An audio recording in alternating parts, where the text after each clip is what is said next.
This is the Rangers Postcast, your instant game reaction for the Texas Rangers, part of the Locked On Podcast Network. Your team every day. Hey, thank you so much for being with us here on the Locked On Rangers Postcast.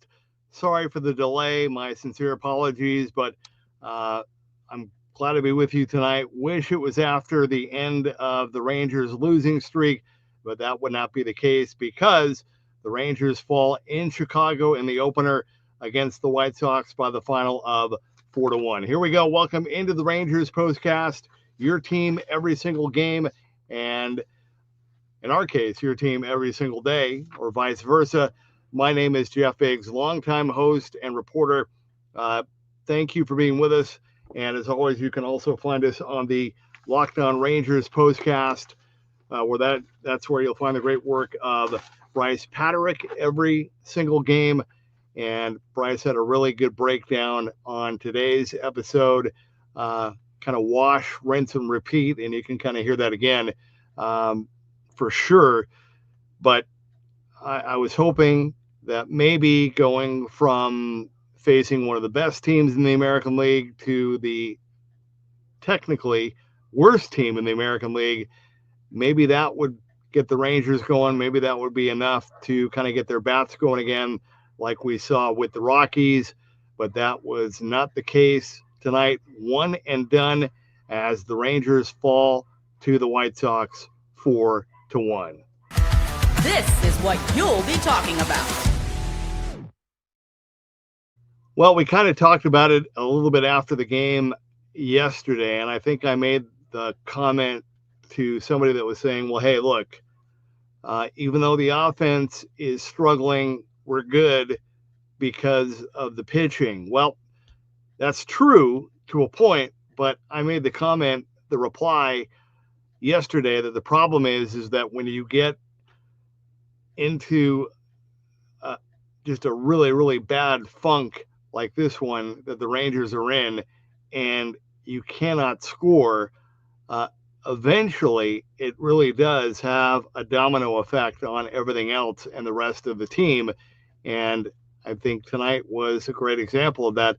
Tyler Mahle, I mean, to his credit, wasn't horrible. I mean, and yet, you're talking about the game and it's a 4-1 loss and you're thinking like, man, this guy was brutal. This was terrible. But no, he wasn't.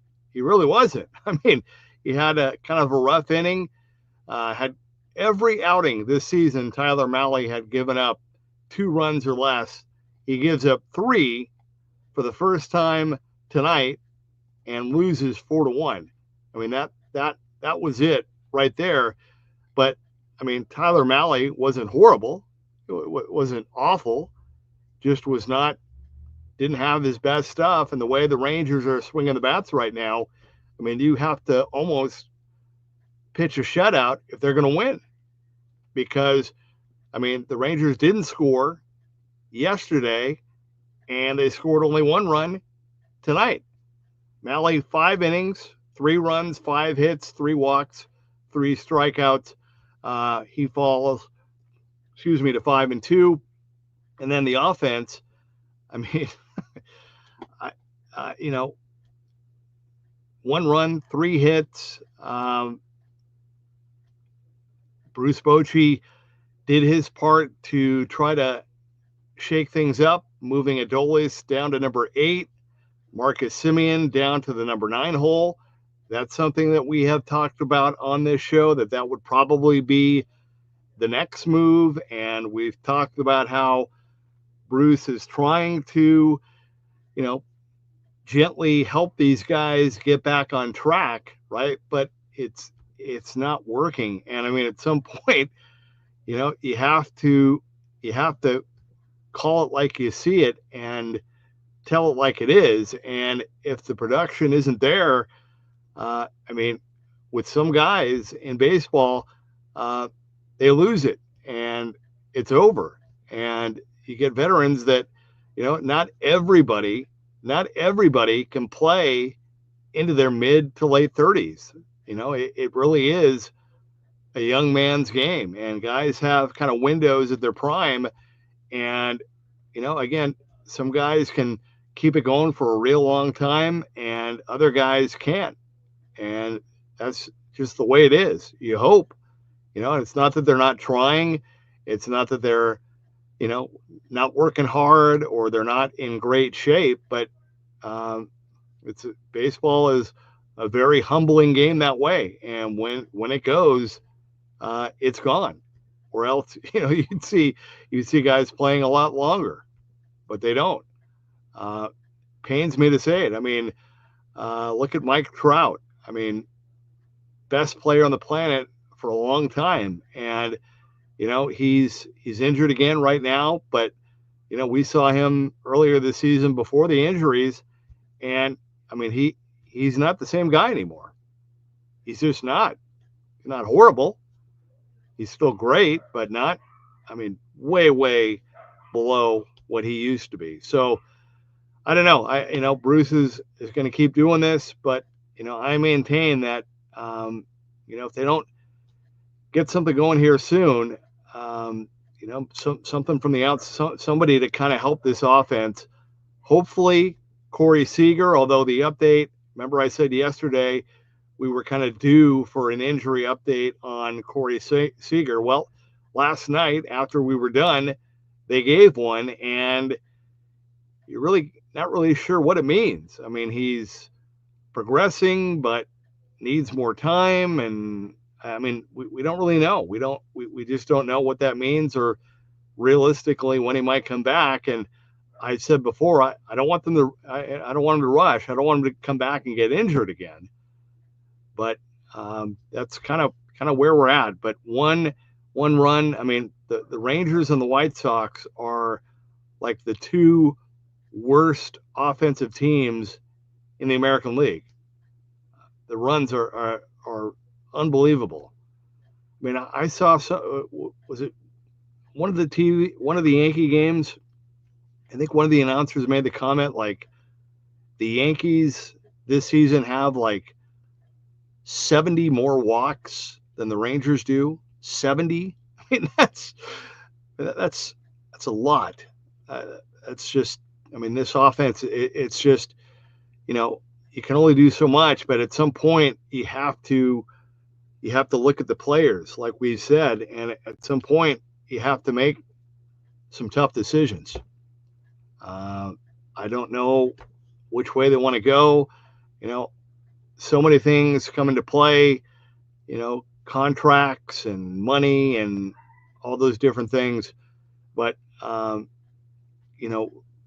we've already seen kind of cracks in the bullpen because of, how stressed out they are, right? And now, I'm afraid you're going to start to see little cracks now in the rotation, and you're going to waste, what potentially, if this rotation with just a little boost from the offense, right? I mean, this team could be awesome, but not in this, not at this pace, not if this continues. No way around it. All right. As for the turning point in this game today, well, I mean, we know when that was. I mean, again, you thought Tyler Mahle, the Rangers, had beaten the White Sox 11 straight times coming into this game tonight. But the White Sox win, beating the Rangers for the first time since 2023. Tyler Mahle just did not have his good stuff, did not have the feel. I'm sure the cold weather was a part of it, but he was having a real hard time throwing strikes. And even, a team as bad as the White Sox are, they can still hit when pitches are up and over the middle of the plate. And it also helps when they're walked, and he gave up 2 key walks in that third inning. Time to reveal where the game was won or lost. It's the turning point. Yeah, and that would be the bottom of the third inning for Tyler Mahle, a 34-pitch inning as the White Sox scored their 3 runs. 3 runs with the way this Ranger offense is going right now. almost insurmountable. The Rangers did get their run in the sixth. I had no problems with Josh Young trying to score. Great hit by Berger, the former White Sox. Glad that he was able to do that. But then, for the White Sox to come right back the way that they did and get a run in the bottom of the sixth. I mean, Adolis Garcia has been so good defensively. And again, tried to kind of make that one-handed grab. I'm not a big fan of those. Like, when got to get your other hand around the glove, make sure you get that ball in. But I know he was running and trying to make a quick play, and that was it. The Rangers just could not get anything going. Hopefully with Jack on the mound tomorrow, looking to bounce back after his tough start, maybe the Rangers can put an end to this 5-game losing streak. All right, we're going to take our quick timeout. When we come back, I want to hear from you via the comment crew again. My apologies for being late. Thank you for those of you that are still here. Won't be any issues. I'll be with you right on time tomorrow. My bad on tonight, but thank you. This is the Rangers Postcast.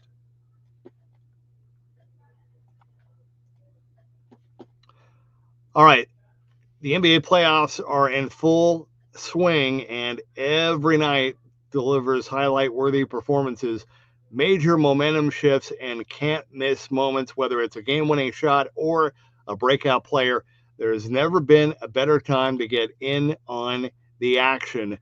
FanDuel makes it easy to stay in the game before tip-off and live with player props, performance trends, and same-game parlays. Fans have more ways than ever to play smart and win big. A couple things you can do. If you know which players are kind of stepping up and showing up in the big moments, you can track their trends, and that will help you build your next bet. Or you can combine live prop bets mid-game based on how the action unfolds. So it's really cool, and $200 in bonus bets is really cool if your first $5 bet hits. So if you're new to FanDuel, right now is the perfect time to sign up. Head to FanDuel.com and place your first $5 bet. If it wins, you'll get $200 in bonus bets. Make every moment more with FanDuel, official sports betting partner of the NBA.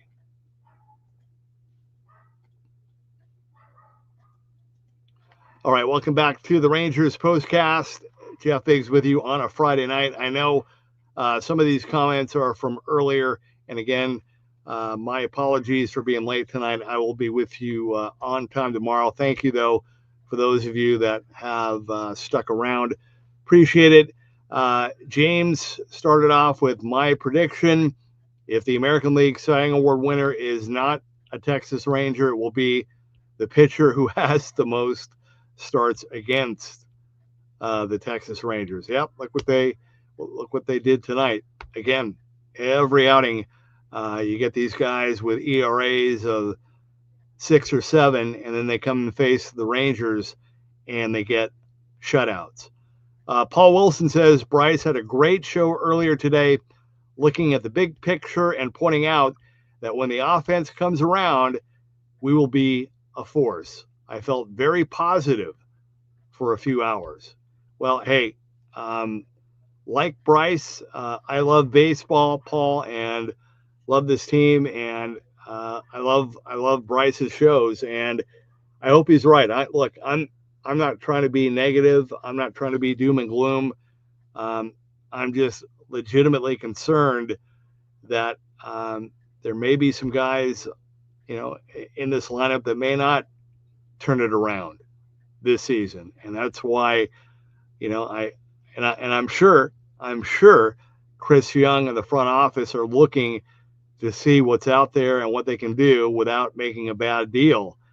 But you got to be careful here because you don't want to fall too far out of it. No matter how you slice it. I mean, the Seattle team, they're having a special season, and so All I'm saying is, yeah, it hasn't been special for the Ranger bats, but I mean, this rotation is so good that you're letting it go to waste if you don't try to do something to help jumpstart the offense. Texas Hobbyman says, "Man, the White Sox, come on now, still love this team." LOL. Train Guy says, "I don't even know what to say at this point. We shouldn't have to have Seager in the lineup to do anything." Yep, that's a fair point. I mean, Seager really is, he is the glue, he is the backbone, everything, and he is desperately missed right now, to say the least. David says, "Paul, in my opinion, the word is not when, but if." Okay. Yeah, he's talking about not when they'll turn the offense around, but if. Laura Berry, good to hear from Laura. Not sure why guys who have swung a bat their entire life in progressively tougher leagues need to be taught how to hit. Yeah. I mean, honestly, Laura, and to everybody else, I think sadly, again, because the Rangers, because the Rangers funk has been just bad from the beginning of the season, I think the bulk of it right now is just mental. I mean, everybody is trying themselves to kind of fix it and be the spark and be the one that single-handedly turns it around, and it's not, it's snowballing the other way. Herschel says, "One run against the White Sox, that is just about all that needs to be said. This team is getting to be very predictable." Paul says, "If only Jock could come around, it seems like that may be the spark while Corey is out." Yeah, I mean, I'll take anybody. It doesn't matter, honestly, anybody. I mean, it seems like Josh Smith, who is red hot, he's in a funk. He is fighting and swinging and missing a lot. Wyatt Langford, at least made a little contact tonight, but is still, he's kind of in a funk now as well. Adolis and Simeon moved down to the bottom of the lineup. I mean, really, that's, I know we're Ranger fans and we're trying to be supportive, but I mean, that's, Ranger fan aside, I mean, that's really bad, to say the least. Texas Hobby Bin says, "Even Jeff is so upset he doesn't want to start the show." No, it had nothing to do with that. Again, my apologies. I will be with you on time the rest of the way, for sure. David says, "I imagine he is searching for something positive to say, but I can't find anything to say." Keith is out fishing, says, "Biggest thing that stood out to me, White Sox didn't chase balls." That's fair.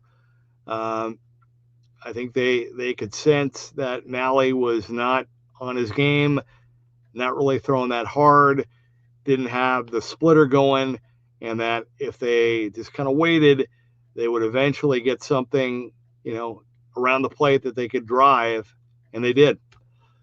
Kyle says, "I'm so bummed, man. I've never seen such amazing pitching from this team. It's all being wasted. This is seriously a letdown." And Kyle notes starting pitching. Yep. James says, think positive. The last time the Chicago White Sox beat the Rangers, Texas went on to win a World Series. That is true. 2023. He's right. Hard Chuck says, "How do we trade pitching for hitters?" And Paul says, "Not as dejected tonight. Not sure why optimistic about tomorrow. Not sure why."